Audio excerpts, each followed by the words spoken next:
तो आपका ये है 132 यूनिट 5 और ये कुछ क्वेश्चंस हैं। ठीक है, पहला जो क्वेश्चन है उसमें alternative model of school education के बारे में पूछा गया है। दूसरा जो क्वेश्चन है state government and non government institution of school education. Third question है differentiate between open and distance education and informal education. और चौथा क्वेश्चन है various initiatives taken up for education for all. तो ये चारों क्वेश्चन हम करते हुए चलेंगे। सबसे पहले हम लेते हैं models, alternative models of education. ठीक है, तो मैं अपना दूसरा स्क्रीन शेयर कर रही हूँ अभी। हाँ, तो हमारा था पहला question alternative models of education. तो देखो ये है हमारी यूनिट नंबर 5। ठीक है, इस यूनिट 5 में से ये क्वेश्चन आया हुआ है कि अल्टरनेटिव मॉडल्स ऑफ एजुकेशन कौन कौन से हैं। तो हम अपने सीधे आंसर पर चलते हैं कि हमें कैसे आंसर करना है। देखो बेटा, स्टार्टिंग में आप जो है अपना थोड़ा सा इंट्रोडक्शन क्वेश्चन के लिए, कहाँ गया, ब्लॉक 2 है ये। ठीक है, थोड़ा सा जो है ना हम अपना इंट्रोडक्शन देंगे यहाँ से, इस यूनिट के स्टार्टिंग का जो पैराग्राफ है यहाँ से। जैसे school as you would agree, यहाँ से ले, यहाँ जो है आप पढ़ सकते हो इसको। आप NEP 2020 का जिक्र जरूर करेंगे। कोई भी क्वेश्चन आता है आप बीच में कर सकते हैं, किसी क्वेश्चन के स्टार्टिंग में कर सकते हैं या एंड में कर सकते हैं। तो यहाँ पर आप NEP देखो स्टार्टिंग में दिया हुआ है, policy 2020 a new structure for school education has been proposed to include pre-primary education also in the structure of school. ठीक है, as stipulated with the 42nd constitutional amendment 1976, 1976 में 42वां जो संशोधन हुआ था, education is in the concurrent list the responsibility of both state and center। तो आप अपना जो इंट्रोडक्शन है यहाँ से स्टार्ट कर सकते हैं कि 42 में जो है संविधानिक संशोधन के अनुसार एजुकेशन जो है, एजुकेशन की जो रेस्पॉन्सिबिलिटी है वो स्टेट की है और सेंटर दोनों की ही बनती है। यहाँ से आप इंट्रोडक्शन की लाइन लिख सकते हैं इस यूनिट में से कोई भी क्वेश्चन आता है उसके लिए। ठीक है, देखिए 2 लाइन हो गई हमारी। उसके बाद education at school level is being provided by public school funded by central and local level and private schools. तो यहाँ पर बताया गया है कि जो स्कूल हैं वो सेंट्रल लेवल पर जो फंडेड किए जाते हैं स्टेट पर और लोकल लेवल पर, और इसके अलावा जो है प्राइवेट स्कूल्स भी चलते हैं। Therefore, the function and structure of a school is administered at the state and central level. The present unit will focus on or not only on explaining the existing structure of school education but also highlight, देखिए जो इस unit में है वो केवल school की जो formal education system होता है उसके बारे में ही नहीं बताता बल्कि अल्टरनेटिव मॉडल्स के बारे में भी बताता है, जो कि हमारा क्वेश्चन का आंसर है। उसके बाद देखिए क्या है, ओपन एंड डिस्टेंस लर्निंग का अलग से क्वेश्चन है, तो वो यहाँ से आप इसका प्रारंभ कर सकते हैं अपने इंट्रोडक्शन में। ठीक है, informal sector will also be discussed in detail. अब देखो आगे चलते हैं, तो यहाँ से आप 2 लाइन इंट्रोडक्शन की निकाल लेंगे। देखो ये क्वेश्चन भी था फॉर्मल एंड इनफॉर्मल सेक्टर में स्ट्रक्चर क्या है एजुकेशन का, लेकिन अभी हम करेंगे अपने पहले क्वेश्चन पर फोकस जो कि अल्टरनेटिव मॉडल्स ऑफ एजुकेशन पर है। तो हम सीधे चलते हैं अपने क्वेश्चन के आंसर के लिए। ये देखिए अल्टरनेटिव मॉडल्स ऑफ एजुकेशन। तो आपको अपना आंसर कैसे पुटअप करना है बच्चे, सबसे पहले आप इंट्रोडक्शन देंगे कि जो है स्कूल की जो रेस्पॉन्सिबिलिटी है या स्कूल में जाके जो है शिक्षा ग्रहण करवाने की जो जिम्मेदारी है वो सेंट्रल लेवल पर भी, स्टेट लेवल पर भी और लोकल लेवल पर भी, तीनों ही लेवल पर चलती है और इनफॉर्मल लेवल पर भी चलती है और फॉर्मल लेवल पर भी चलती है। और इनके अलावा कुछ अल्टरनेटिव मॉडल्स भी होते हैं स्कूल एजुकेशन के। ये हो गया आपका इंट्रोडक्शन 4-5 लाइन का। उसके बाद आप अपनी हेडिंग डालेंगे क्योंकि हमारा क्वेश्चन है what is alternative models of education. तो आप जो है सेकंड पैराग्राफ में आप हेडिंग डालेंगे alternative models of school education. ये बड़ा बड़ा आप जो है ब्लैक पेन से हेडिंग डालेंगे और ये ऐसे करके इसको अब अपना जो है आंसर स्टार्ट कर देंगे। देखिए अब आंसर ये मैंने आपको पहले भी जो है कराया था। तो आप अल्टरनेटिव मॉडल में क्या लिखेंगे कि बहुत सारे जो शिक्षा शास्त्री हैं उन्होंने भी स्कूल्स के जो अल्टरनेटिव मॉडल्स हैं उन पर ध्यान दिया है, जिसमें टैगोर हैं, ठीक है, औरबिंदो हैं, जिद्द कृष्णमूर्ति हैं। इन्होंने स्कूल जो है स्कूल सिस्टम में पहल की है नई शिक्षा पद्धति की। ठीक है, अब यहीं पर जाकर हम देखते हैं कि Sunday school the first model of alternative school. देखिए यहां से आप कर सकते हैं alternative school serve at risk student whose needs are not met in the. देखिए अल्टरनेटिव स्कूल्स का एम क्या है, आप यहां पर लिख सकते हैं कि अल्टरनेटिव स्कूल खोलने की जरूरत क्यों महसूस की गई। ठीक है, तो यहां पर ये आंसर है या उसका एम क्या है। Serve at risk students whose needs are not met in traditional school setting. जो ट्रेडिशनल स्कूल हैं हमारे, ट्रेडिशनल का यहाँ पर क्या मतलब है, जो परंपरा से चले आ रहे हैं, जिसमें परीक्षा पद्धति होती है, आपका जो है एक टाइम लिमिट होता है, करिकुलम होता है, एक टाइम लिमिट के अंदर वो करिकुलम खत्म कराना होता है, बच्चे को नेक्स्ट क्लास में भेजना होता है। तो ये सारा जो है ये ट्रेडिशनल स्कूल सेटिंग में आता है।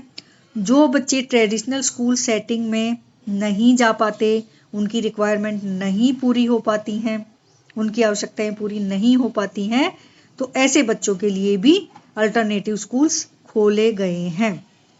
तो various alternative models of school education are as follows. तो आप लिखेंगे कि जो वैकल्पिक शिक्षा पद्धति के जो स्कूल है वो इस प्रकार है। नंबर 1, ठीक है, यहां से आपका पॉइंट बन जाएगा। नंबर 1 संडे स्कूल, ठीक है। दूसरा है संस्कृत पाठशालाएं। तीसरा है आश्रम स्कूल, एस्टेब्लिशमेंट लिख दोगे इनकी। आश्रम स्कूल की क्या है कि ये जो है बोर्डिंग होता है, संस्कृत भी बोर्डिंग होता है। ठीक है, बोर्डिंग का मतलब है कि वहीं पर रहकर बच्चे को रखकर पढ़ाई करवाई जाती है। नेक्स्ट है 3 हो गए, देखो बेटा 3 अल्टरनेटिव मॉडल्स ऑफ एजुकेशन हो गए हमारे। नेक्स्ट है हमारा Eklavya. This is very very important. इसके लिए मैंने अलग से भी वीडियो आपको प्रोवाइड करवाई थी, आप जाके देख भी सकते हैं। तो एकलव्य मॉडल्स रेजिडेंशियल स्कूल, इसके बारे में बताएंगे आप। देन मीरांबिका, 5th हम क्या पढ़ रहे हैं, बोलो, अल्टरनेटिव मॉडल्स ऑफ स्कूल। ठीक है, तो आप ये करेंगे। नेक्स्ट त्रिधा, 6th पॉइंट। देखो कितने सारे पॉइंट आ गए आपके, ठीक है। और बाकी ये कुछ एग्जाम्पल यहाँ पर दे रखे हैं, ये इनमें से आप 1 या 2 एग्जाम्पल उठा सकते हो ज़्यादा एक्सप्लेनेशन के लिए, अदरवाइज यहाँ तक आपका आंसर कंप्लीट हो जाएगा। ठीक है, तो ये आपका फर्स्ट क्वेश्चन का आंसर है। ठीक है, हो गया। ठीक है, नेक्स्ट चलें। ओके बेटा, हमारा नेक्स्ट क्वेश्चन क्या था, बताओ, बताइए।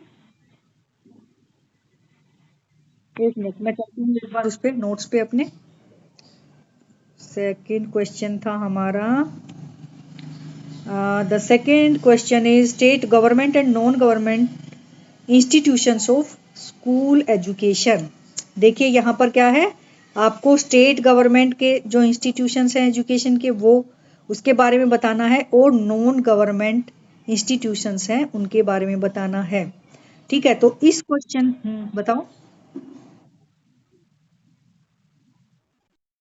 हाँ, कोई बात नहीं बेटा, तो आप उसको हिंदी में करो। देखो, स्टेट गवर्नमेंट सरकारी इंस्टीट्यूशन संस्थाएं सरकारी संस्थाएं और नॉन गवर्नमेंट गैर सरकारी संस्थाएं, इतना तो आता है ना। हाँ, तो बेटा वो पॉसिबल नहीं है ना कि मैं दोनों में करूं, इसीलिए मैंने बीच बीच में हिंदी में भी वर्ड लिख रखे हैं। ठीक है, इसमें इसलिए नहीं लिखा क्योंकि ये थोड़ा सा इजी था। ठीक है, तो यहाँ पर सरकारी और गैर सरकारी जो संस्थाएं हैं शिक्षा की, उनके बारे में बताना है। तो आइए अब हम चलते हैं इसके क्वेश्चन के आंसर के लिए। सरकारी और गैर सरकारी संस्थाएं। ऊपर क्या था हमारा? अच्छा, ऊपर था हमारा स्ट्रक्चर।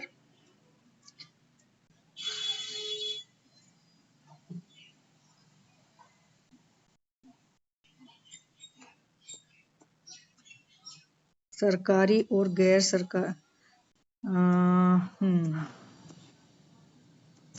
ये देखिए, इसमें क्या अलग से हेडिंग दिया हुआ है? अलग से हेडिंग नहीं है। चलो ठीक है, हम यहाँ से क्वेश्चन अब कैसे निकालेंगे अपना, देखिए।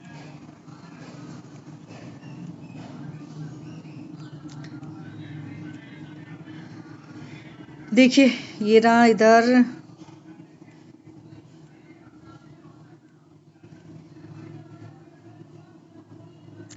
देखिए, educational initiatives for ensuring quality education for all, इसमें आर्टिकल दिए हुए हैं कुछ। और देखिए, ये सरकारी जो हैं, जितने भी सरकारी संस्थाएं हैं वो यहाँ पर दी गई हैं। सरकारी संस्थाएं का यहाँ पर मतलब है जो सरकार द्वारा चलाई जाती हैं। तो देखिए, यहाँ पर एक हो गया इंटीग्रेटेड चाइल्ड डेवलपमेंट सर्विस, ये 6 साल से कम बच्चों के लिए है। From vulnerable and remote areas, जो रिमोट एरियाज में जो बच्चे रहते हैं या रिमोट एरियाज में जो समुदाय रहते हैं उनके लिए है ये। And provide them with early childhood education through non formal pre school education. Next है अर्ली चाइल्डहुड एजुकेशन स्कीम, ये भी सरकार द्वारा चलाई जाती है, तो ये भी गवर्नमेंट आपकी हो गई। नेक्स्ट है एनजीओ। देखिए, एनजीओ देखो बीच बीच में आपको बेटा निकालनी पड़ेंगी एनजीओ। ये तो हो गया था गवर्नमेंट द्वारा चलाया गया, ये हो गया नॉन गवर्नमेंट। एनजीओ का मतलब ही यही है, नॉन गवर्नमेंट। ठीक है, निकल रहा है हमारा क्वेश्चन? बोलो। Non government organisation. तो एनजीओ चलाए जाते हैं जो कि नॉन गवर्नमेंट होते हैं, गैर सरकारी संगठनों द्वारा भी शिक्षा को जो है एक तरह से शिक्षा की पद्धति को या शिक्षा की जो प्रक्रिया है उसको चलाया जाता है। Like smile foundation, Pratham, project Nanhi Kali, relief India trust, plan India and क्वालिट्रेट मूवमेंट एटेस्ट्रा। ये क्या है? कुछ नॉन गवर्नमेंट ऑर्गेनाइजेशन है जो स्कूल एजुकेशन को बढ़ावा देती हैं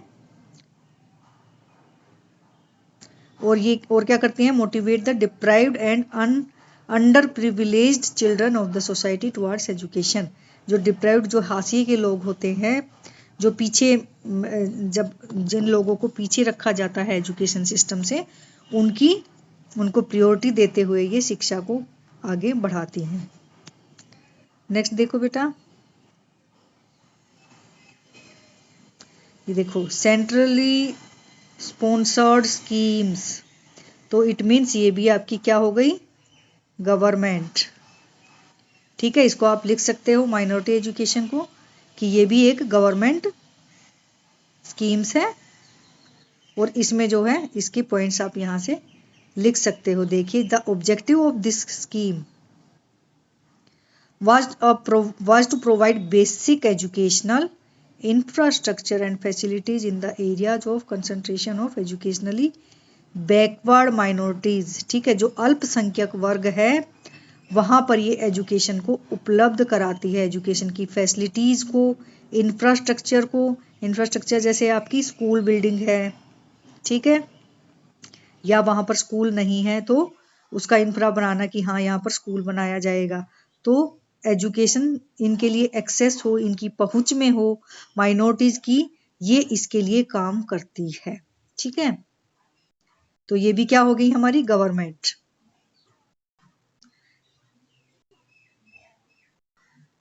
ठीक है, तो यहां पर आप ये अपना ये 5 नंबर के क्वेश्चन में आप लिख सकते हो। ठीक है, 5 नंबर के भी आते हैं ना पेपर में।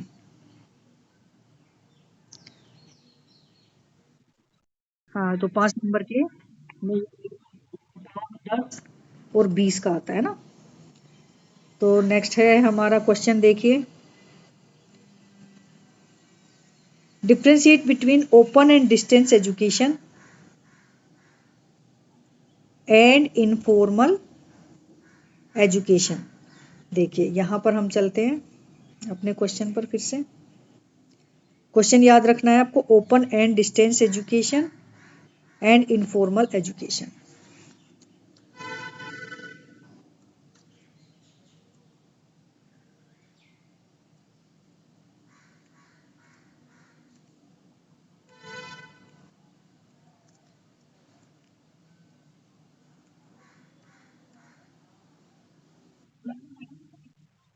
देखो मेरा, देखो कौन सी पिक।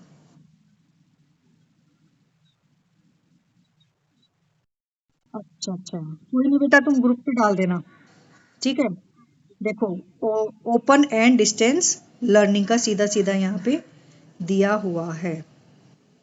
देखिए, ओपन लर्निंग क्या होती है, umbrella term for any scheme of education that seeks to remove barrier of learning. Barriers of learning को रिमूव करती है। बैरियर्स ऑफ लर्निंग का मतलब ये है कि एक तरह से लर्निंग में आने वाली बाधाएं, हिंदी के वाले स्टूडेंट, लर्निंग में आने वाली जो बाधाएं होती हैं, जो कठिनाइयां होती हैं, उनको एक तरह से ये रिमूव करती है, हटाती है। कौन कौन, ओपन एंड डिस्टेंस लर्निंग। ठीक है, आपको देखो बेटा, आना तो इस यूनिट में से एक ही क्वेश्चन है। तो मैंने स्टार्टिंग में बताया था कि आपको इंट्रोडक्शन क्या लिखना है, तो कोई भी क्वेश्चन आता है आप वो इंट्रोडक्शन लिख के और अकॉर्डिंग टू क्वेश्चन अपना अपना जो है सेकंड पैराग्राफ आप बनाओगे। जैसे हमारा ये क्वेश्चन है, तो सेकंड पैराग्राफ में आप हेडिंग डालो school education through open and distance learning, या उसमें डिफरेंशिएट पूछा है ना क्वेश्चन में, तो आप यहां से डालो ओपन एंड डिस्टेंस लर्निंग, उसके बारे में बताओ क्या होती है। तो ओपन एंड डिस्टेंस लर्निंग जो है बैरियर्स को हटाती है, जो पढ़ने में जो बाधाएं आती हैं, अधिगम में जो बाधाएं आती हैं उनको एक तरह से हटाती है। कैसे हटाती है, जो बच्चे रेगुलर स्कूल नहीं जा पाते, ठीक है, तो उनके लिए जो ओपन एंड डिस्टेंस लर्निंग का प्लेटफॉर्म है वो एक महत्वपूर्ण भूमिका निभाता है कि वो अपना जो है पढ़ाई को जारी रख सकें। NIOS, national institute of open school, आपने सुना होगा। बहुत सारे बच्चे अपना 10th 12th वहीं से करते हैं। अभी जैसे आप लोग हैं इग्नो के हैं, ठीक है, तो ये भी डिस्टेंस लर्निंग है ना, पता होगा आपको।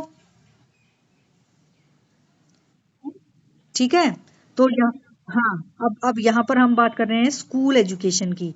तो स्कूल एजुकेशन की है तो इग्नो को हटा दो, ये मैंने आपको एग्जाम्पल दिया है। तो 10th और 12th बहुत सारे बच्चे ओपन स्कूल से करते हैं, तो उसी की यहाँ पर बात हो रही है। तो क्यों करते हैं बहुत सारे बच्चे ओपन स्कूल से, हो सकता है कि वो पुअर हों, हो सकता है कि उनके पास टाइम ना हो जाने का रेगुलर स्कूल में। ठीक है, इनफॉर्मल एजुकेशन, जो फॉर्मल एजुकेशन है यानी कि जो औपचारिक शिक्षा की जो इंस्टीट्यूशन है, जैसे स्कूल है, वो स्कूल क्या है, एक औपचारिक शिक्षा का, औपचारिक शिक्षा, औपचारिक शिक्षा का एक इंस्टीट्यूशन है, एक संस्था है। क्या है ये, स्कूल, औपचारिक शिक्षा का। औपचारिक शिक्षा या फॉर्मल एजुकेशन क्या होता है, जब बच्चा रोज रेगुलर स्कूल में जाता है और वहां पर पढ़ाई करता है। अब ये जो औपचारिक शिक्षा की जो गुण होते हैं वो क्या होते हैं, औपचारिक शिक्षा के गुण, एक मिनट इसको रब कर देती हूँ मैं, इसको हटा दूं। देखो अब जो औपचारिक शिक्षा है या फॉर्मल एजुकेशन है, उसके क्या क्या क्वालिटीज होती हैं, क्या क्या कैरेक्टरिस्टिक होते हैं। नंबर 1 उसमें जो है करिकुलम होता है। करिकुलम मतलब सिलेबस होता है, एक लिमिटेड सिलेबस होता है, लिमिटेड टाइम होता है, लिमिटेड टाइम टेबल होता है, ठीक है, यूनिफॉर्म होती है। ऐसा होता है या नहीं औपचारिक शिक्षा में, यानी स्कूल में जो बच्चे रेगुलर जाते हैं, है या नहीं? ठीक है, पीरियड्स लगते हैं, ठीक है, और एक प्रॉपर जो है टाइम लिमिट होती है कि जैसे 1 साल में आपको ये एक क्लास कंप्लीट कर देनी है, फिर उसके बाद क्या होगा, एग्जामिनेशन होता है और बच्चा दूसरी क्लास में फिर चला जाता है। तो ये सारे फॉर्मल एजुकेशन में होते हैं। अब देखो, जो ओपन एंड डिस्टेंस लर्निंग है उनमें भी होता यही है, करिकुलम भी होता है हमारा, ठीक है, और हमारा जो है यूनिफॉर्म नहीं होती है, ठीक है, एग्जाम होते हैं, ठीक है, कुछ कुछ चीजें होती हैं, बट यहाँ पर तो देखो औपचारिक में क्या है, फ्लेक्सिबिलिटी नहीं होती, फ्लेक्सिबिलिटी नहीं होती, जबकि ओपन एंड डिस्टेंस लर्निंग में फ्लेक्सिबिलिटी, लचीलापन होता है। लचीलापन का क्या मतलब है कि यहाँ पर टाइम टेबल नहीं होता, सिलेबस होता है, ठीक है, आपको वो सिलेबस जो है 1 साल में खत्म करना है, अपने आप से सेल्फ लर्निंग होती है। एग्जाम भी होते हैं, बट एग्जाम में क्या फ्लेक्सिबिलिटी होती है, मान लो कोई बच्चा इस सेमेस्टर में एग्जाम नहीं देना चाहता, तो उसके लिए क्या है, क्या प्रोविजन रखा जाता है कि वो अगले सेमेस्टर में एग्जाम दे सकता है। जैसे आप लोगों के लिए है, आप इग्नो के बच्चे हैं, ठीक है, तो आप जो है कहते हैं ना कुछ बच्चे, मैम मैंने ना एग्जाम 2 ही दिए थे, मैंने सारे एग्जाम नहीं दिए। तो ये जो फ्लेक्सिबिलिटी वाली बात है, ये किस में आती है, ओपन एंड डिस्टेंस लर्निंग में। समझ गए? ठीक है, और आगे चलते हैं। देखो बेटा, ये मैंने बिल्कुल मोटी मोटी भाषा में तुमको बता दिया है, बाकी अपना जो मटेरियल है वो आप यहाँ से ले सकते हैं। अब देखते हैं, देखो, distance education and open learning are often used interchangeably. Difference exists between them. Distance education is limited in geographical boundaries while open learning is not. For joining a course in distance education, there may be required a minimum educational qualification. मान लो कोई बच्चा जो है 10th करना चाहता है, तो क्या होना चाहिए, उसके पास 9th का सर्टिफिकेट होना चाहिए, तभी वो national institute of open school में एडमिशन ले सकेगा। हाँ, ये सारी जो है फॉर्मेलिटीज पूरी होनी चाहिए। तो यहाँ पर एजुकेशनल क्वालिफिकेशन की बात हो रही है, ठीक है, तो वो तो होना ही चाहिए। तो आप ये लिख सकते हैं, required minimum qualification, but in open learning there may be any such requirement for pursuing a course, that is no preliminary qualification and experience is required. Open learning is relatively more flexible. ये देखिए बेटा, दोनों में क्या अंतर है, ये क्या है, मोर फ्लेक्सिबल है। Open learning is more flexible compare to distance education. Distance education is the mode of learning while open learning is an opportunity of learning. ठीक है, यहाँ पर देखो इन दोनों में छोटा सा अंतर दिया हुआ है। देखिए, open school is a system free from regular attendance, ठीक है, मैंने बताया था, required at school and time bound program. Open school are for those students, देखिए यहाँ पर ये it is very very important बेटा। यहाँ से करते हैं हम थोड़ा सा अपना head, for those students who are unable to attend। ये देखिए यहाँ से open school are for those students who are unable to attend regular school because of various personal reasons and want to complete their school education। ठीक है, इसके बारे में मैं आपको बता चुकी हूँ। ठीक है, it provide the flexibility of choosing programs irrespective of age, time frame for completing the program। जैसे अभी देखिए, आप इग्नो से कर रहे हैं, ठीक है, बहुत सारे बच्चे ऐसे भी होते हैं कि बहुत सारी महिलाएं कहें हम ऐसी होती हैं कि जो किसी वजह से अपनी पढ़ाई पूरी नहीं कर पाती और वो अपनी जो है उसमें रहते रहते अपने परिवार में रहते रहते काफ़ी एज के बाद वो 12th करना चाहती हैं तो वो इन ओपन स्कूल से कर सकती हैं। जैसे इग्नो की बात करें अगर हम यूनिवर्सिटी लेवल पर, तो यूनिवर्सिटी लेवल पर भी हम देखते हैं, मेरी क्लास में एक एमए की बच्ची है, उसने अपनी बेटी की शादी कर दी है। इट मीन्स वो 50+ है और अब वो एमए कर रही है। तो क्या है, जो ओपन जो एजुकेशन सिस्टम है वो आपको ये क्या देता है, अपॉर्चुनिटी देता है। ठीक है,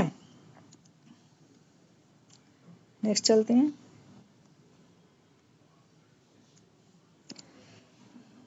ठीक है, ये देखिए फिर आगे वही दे रखा है जो मैंने बता दिया, national institute of open schooling with regional centres at state level, यानी स्टेट जो है अपने यहाँ पर NIOS की व्यवस्था करता है।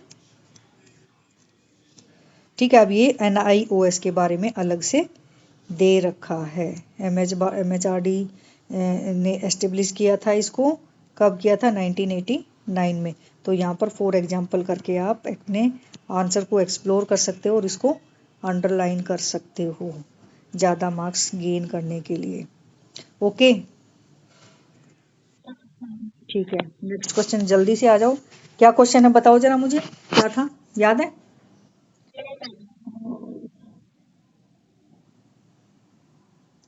State various initiatives taken up for the education all. Education सबके लिए एक्सेस हो एजुकेशन की, या उसके लिए क्या इनिशिएटिव्स, इनिशिएटिव मतलब पहल, अलग अलग क्या। देखिए question number 4, state various initiatives, कौन कौन सी पहल की गई हैं, कौन कौन से प्रयास किए गए हैं, taken up for education for all, कि सभी को शिक्षित किया जा सके। देखिए चलते हैं जल्दी से इसके आंसर पे। हाँ, कौन सा है बताओ, 2 पॉइंट कौन सा है मुझे जल्दी से बताओ। अरे इसी में तो था बेटा, हमने कल, हाँ 2, ये रहा बेटा 5.6। ठीक है, दिखाई दे रहा है, खत्म करते हैं जल्दी से 3 मिनट में। हाँ, initiatives for ensuring quality education for all. Initiatives का मतलब है हिंदी वाले बच्चे पहल करना, पहल करना, प्रयास करना। ठीक है, स्टार्टअप, स्टार्ट करना। ठीक है, कौन कौन से, ensuring quality education for all, ensure करना, एंश्योर मतलब एक तरह से पक्का करना। ठीक है, कि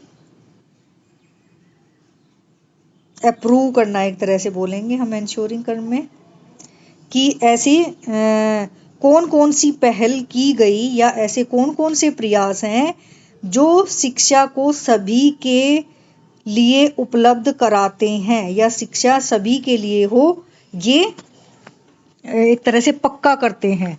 ठीक है, या इसके लिए प्रयास करते हैं। ठीक है, ऐसी कौन कौन से पहल हैं, तो यहाँ पर हमें पहल बतानी है। चलते हैं अपने जल्दी से सीधा आंसर पे आते हैं। मैंने बताया आपको, सबसे पहले क्वेश्चन के लिए अपना आंसर पुटअप करोगे तब जब आप सबसे पहले क्या लोगे, फर्स्ट में इंट्रोडक्शन लोगे, फर्स्ट पैराग्राफ में, जो कि मैंने आपको बता दिया है इस यूनिट में से आपका कौन सा इंट्रोडक्शन बनेगा। सेकंड पैराग्राफ में अकॉर्डिंग टू क्वेश्चन, जैसे अभी हमारे पास क्वेश्चन है कि वे कौन कौन से पहल हैं, वे कौन कौन से तरीके हैं, वे कौन कौन सी पहले की गई जिनसे कि शिक्षा सभी के लिए उपलब्ध हो, वो कौन कौन से एफर्ट्स किए गए। तो आप जो है सीधे इसके सेकंड जो है, सेकंड पैराग्राफ में सीधा जो है हेडिंग डालेंगे, initiatives for ensuring quality education for all, यानी निम्नलिखित वे पहल हैं जो शिक्षा को सभी के लिए उपलब्ध कराने के अवसर प्रदान करती हैं। और ऐसे ये डैश करके लंबा सा अपना आंसर यहाँ से स्टार्ट कर दोगे, ऐसे ऐसे। ठीक है, अब चलते हैं आगे। देखो यहाँ पर एक आर्टिकल 29 का जिक्र करना चाहूंगी मैं। Of the Indian constitution states no citizen shall be denied admission into any educational institution maintained by the state और receiving aid out of the state fund on ground only of religion, race, caste, language and any of them. According to, देखिए जो अनुच्छेद 29 है भारतीय संविधान का, वो क्या कहता है कि किसी भी नागरिक को शिक्षा प्रदान करने के लिए, शिक्षा देने के लिए मना नहीं किया जाएगा। किस बेस पर? उसके धर्म के आधार पर, ठीक है, उसके रेस के आधार पर, कौन से वर्ण से है वो, धर्म के आधार पर, वर्ण के आधार पर। हिंदी वाले बच्चे, धर्म, वर्ण, ठीक है, जाति, भाषा, ठीक है, इनके आधार पर किसी भी नागरिक को या किसी भी बच्चे को इनकार नहीं किया जाएगा, मना नहीं किया जाएगा कि भाई आप इस धर्म से हैं, हम आपको शिक्षा नहीं देंगे, आप इस वर्ण से हैं, हम आपको शिक्षा नहीं देंगे। तो इन चारों के आधार पर किसी को भी मना नहीं किया जा सकता। ये आर्टिकल 29 में लिखा गया है।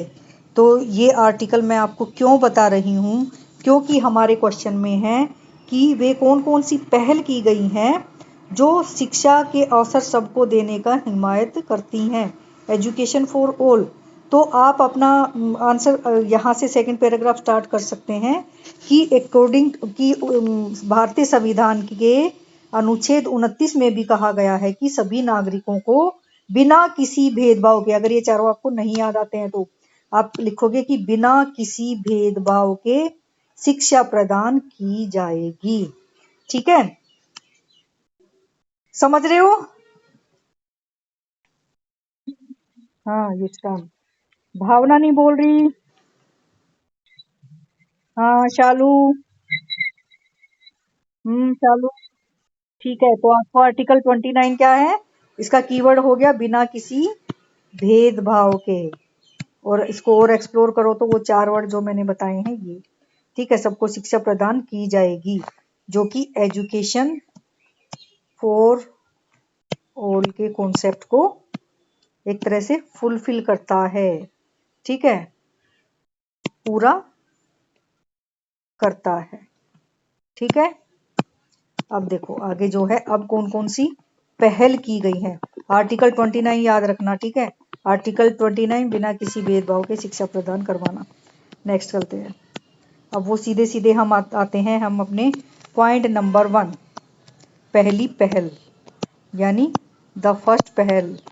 क्या कहेंगे हम कि फर्स्ट एफर्ट या फर्स्ट इनिशिएटिव कौन सा है? हिंदी वाले बच्चे पहल या प्रयास, प्रयास नंबर 1, या इंग्लिश वाले बच्चे इनिशिएटिव्स कर लोगे कि फॉलोइंग इनिशिएटिव्स लिए गए। The first initiatives taken by government is the number 1 integrated child development service, ICDS। ठीक है, service programme which attempt to directly reach out to the children below. देखिए, इस प्रोग्राम के माध्यम से ICDS प्रोग्राम के माध्यम से जो 6 साल से छोटे बच्चे हैं, 6 साल से कम बच्चों के लिए यह प्रोग्राम शुरू किया गया, और वल्नरेबल एंड रिमोट एरियाज में, ठीक है, and provide them with early childhood education through non formal pre education, pre school education. ठीक है, तो आप मेनली क्या लिखोगे इसमें ICDS में कि ये 6 साल से कम बच्चों के लिए स्टार्ट किया गया था, जो कि रिमोट एरियाज में, जो कि दूर दराज के इलाकों में रहते थे, उनको जो है फूड हैबिट के बारे में, उनकी कि क्या क्या उनको न्यूट्रिटिव वैल्यू दी जाए, पोषण कैसे दिया जाए, ये सारी बातें इस ICDS के माध्यम से बताने का उद्देश्य था। क्लियर है? ये क्या था हमारा पहल नंबर 1। ठीक है, कौन सी पहल? जो एजुकेशन फॉर ऑल के लिए हम कर रहे हैं, शिक्षा सभी के लिए, या सभी के लिए शिक्षा के कॉन्सेप्ट को पूरा करने में हमारी मदद करती है। तो पहली पहल थी हमारी ICDS। ठीक है, अब हम चलते हैं दूसरी पहल पे। पहल नंबर हमारी 2, इनिशिएटिव नंबर 2। ये देखिए, ये है अर्ली चाइल्डहुड एजुकेशन स्कीम। बेटा हिंदी वाले बच्चे अपना जो स्टडी लर्निंग मटेरियल है वहां से बस इनको उठा लें, ठीक है। अगर हिंदी की बुक है तो मेरे को बता दो, मैं इसमें लिख दूंगी इसका। Early childhood education scheme.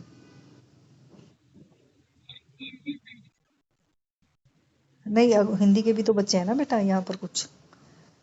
ECE, हाँ ईसीई स्कीम है ये, ईसीई स्कीम, ठीक है। देखो यहाँ पर क्या है, आप जो है बालवाड़ी देखते होंगे आसपास, आंगनवाड़ी। तो यहाँ पर भी जब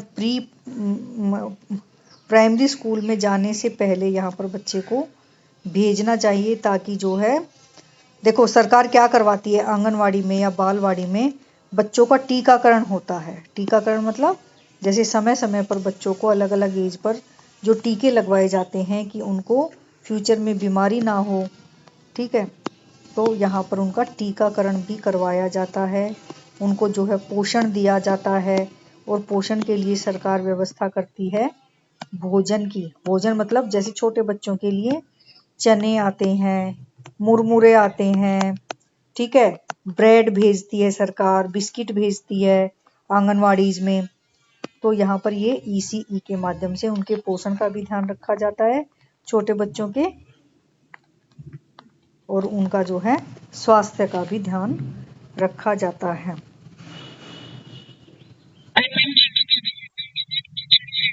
हाँ, बिल्कुल लिख सकते हो ये। नेक्स्ट है एनजीओज। तो ये हमारी मेरे ख्याल से तीसरा नंबर है, थर्ड इनिशिएटिव नंबर 3, पहल नंबर 3 जो पहल की गई सभी को शिक्षित करने के लिए, वो है NGO. NGO is non government organisation, ये मैंने बता दिया है, आपकी इसी वीडियो में बताया है मैंने, ठीक है। नन्ही कली है, जैसे रिलीफ इंडिया ट्रस्ट है, आप इनके नाम, प्रथम है, स्माइल फाउंडेशन है, ठीक है। ये कुछ एनजीओज हैं, नॉन गवर्नमेंट ऑर्गेनाइजेशन है, जो बच्चों को अवेयर करने का काम करते हैं, ठीक है।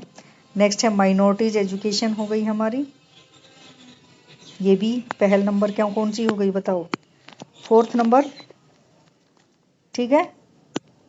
ये हमारी 4th पहल है। देखो हमारे ये इसका ऑब्जेक्टिव मैंने बता दिया था अभी। आगे चलते हैं। नेक्स्ट, एजुकेशन फॉर ऑल के कॉन्सेप्ट को पूरा करने के लिए कितने पॉइंट हो गए थे बेटा? ये है हमारा point number 5, non formal education, ठीक है। गैर औपचारिक शिक्षा, देखो फॉर्मल होती है औपचारिक, नॉन फॉर्मल होती है गैर औपचारिक। हिंदी वाले बच्चे, गैर औपचारिक शिक्षा। Non formal education evolved as one of the alternatives of formal school on the path of fulfilling the constitution goal of providing free and compulsory education to all children। देखिए ये भी एक इनिशिएटिव है, fulfilling the constitutional goal of providing free and compulsory education to all children between 6 to 14 years of age। The formal school system The formal school system had left out millions of rural and urban poor children। देखिए ये क्या कह रहे हैं कि जो हमारा जो एजुकेशन सिस्टम है, जो फॉर्मल एजुकेशन सिस्टम है हमारा, उसके अंतर्गत जो है बहुत सारे जो रूरल एरियाज हैं वो नहीं आते, और बहुत सारे जो शहरी पुअर बच्चे हैं, शहर में भी जो गरीब बच्चे हैं, वो भी फॉर्मल एजुकेशन के अंतर्गत नहीं शामिल हो पाते फॉर्मल स्कूल में, ठीक है। तो उनके लिए जो है जो नॉन फॉर्मल एजुकेशन है वो कारगर सिद्ध होता है, एक तरह से हेल्पफुल होता है। तो ये आप इसमें बताओगे कि ये भी एजुकेशन फॉर ऑल के कॉन्सेप्ट को पूरा करने में सहायक है। आगे इसको आप देख सकते हैं। In 1988, a full-fledged scheme of non-formal education supported by central government was introduced in the educationally backward state, urban slums, remote areas, desert and hilly region all over the country. देखिए अब मैं इनको हाईलाइट कर रही हूँ।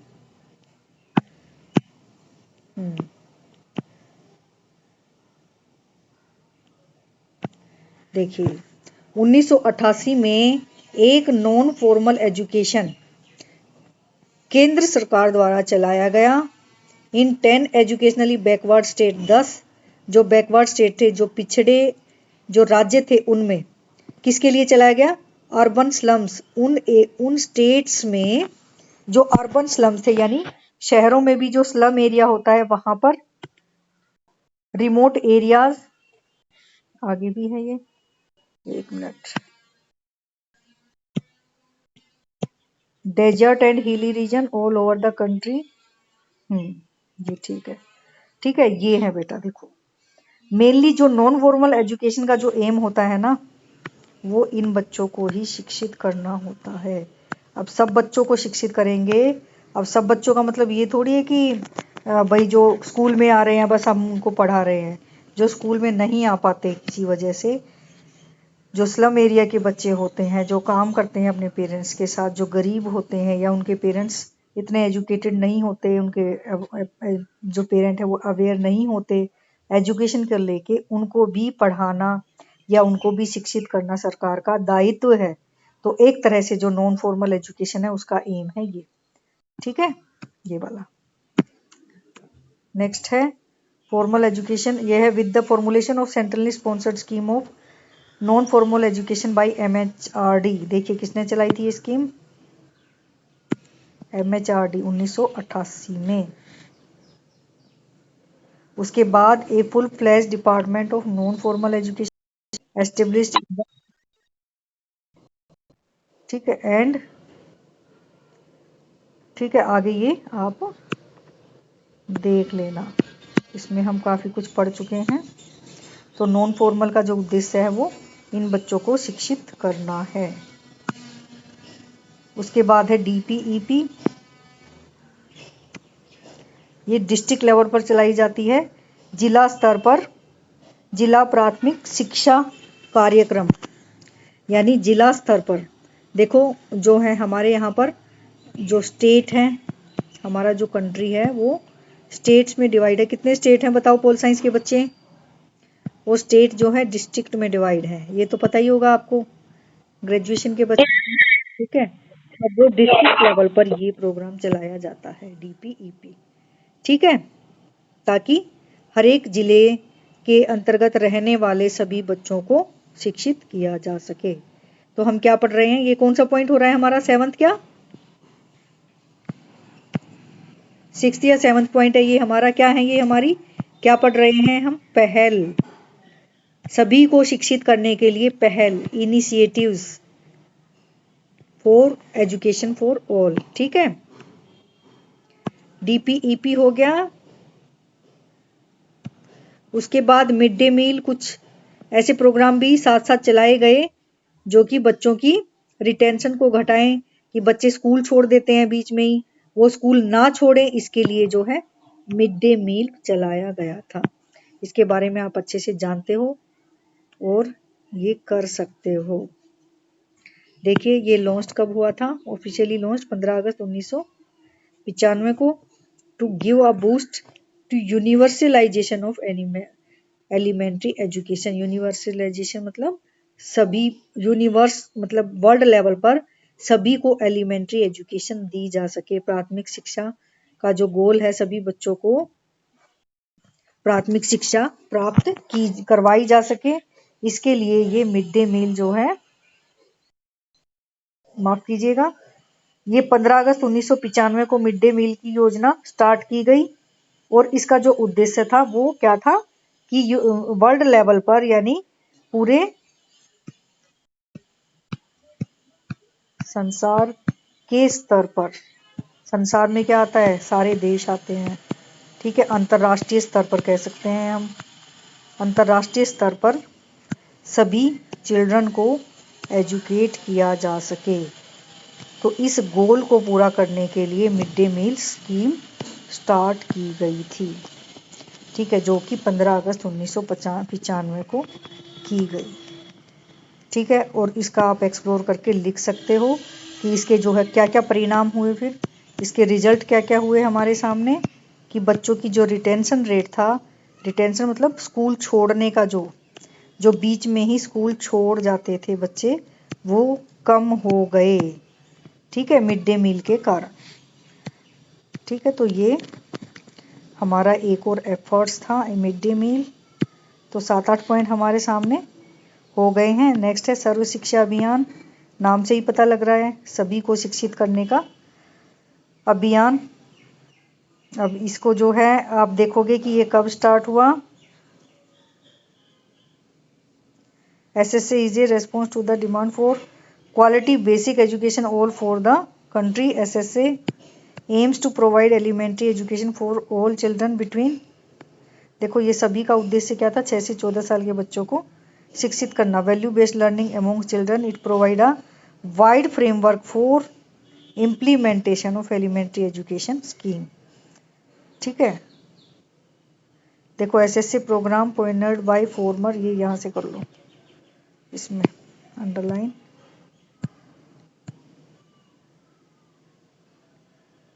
ये हो गया हमारा, ठीक है।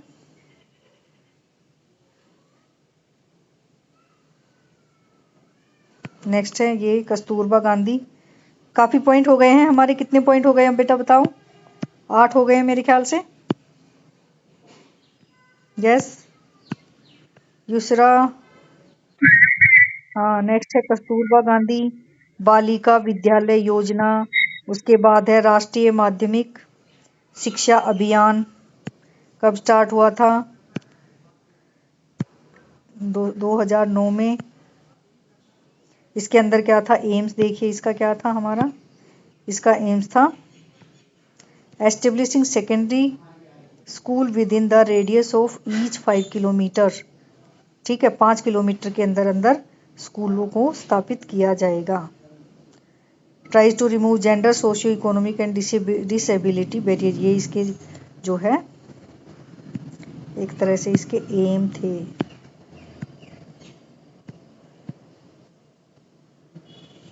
यूनिवर्सल एक्सेस, ये इसके एम थे RMSA के, ठीक है। जो डिसेबल्ड बच्चे हैं उनको भी शिक्षा के अंतर्गत उसी स्कूल में, यानी जो रेगुलर स्कूल है, औपचारिक शिक्षा है, उसमें उनको पढ़ाया जाए। नेक्स्ट है RTE। RTE में आप देखोगे right of education, right of children to free and compulsory education act is an act of Parliament of India enacted on August ये and it came into free force on 2010 में आया था। ये यहाँ से अंडरलाइन कर सकते हैं आप कि ये कब आया था, 4 अगस्त 2009 में। इसका एम क्या है, क्या डिस्क्राइब करता है ये,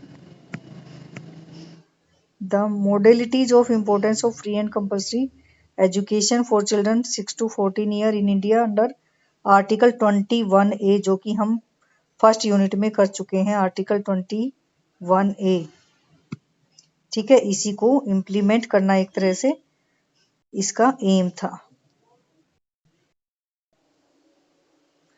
according to this act all private schools, देखिए RMSA के अंतर्गत